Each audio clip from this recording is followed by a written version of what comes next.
ಮೆಟ್ಟಿದಾಗ ಚೇರ ಗಡಿ ಮುತ್ತಿದಾಗ ಕೊಂದ ಕನ್ನಡದ ಕಪ್ಪು ಮಣ್ಣಿನವನು.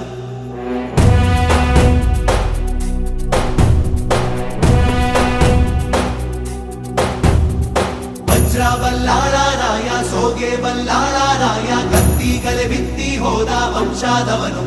ಈ ಸೀಮೆಗೆ ಶಿವ ನೀಡಿದ ವರವೋ, ಈ ಊರಿಗೆ ಇವಾಲದ ಮರವೋ, ಮೂರು ಸುತ್ತಿನ ಕ್ವಾಟೆ ಗಸ್ತಿಗೆ ನಿಂತ ಗರಡಿ ಮನೆ ನಾಯಕ. 6,000 ದಂಡು ಬಂದರು ಬಿಡನು ಕಾವಲಿನ ಕಾಯಕ.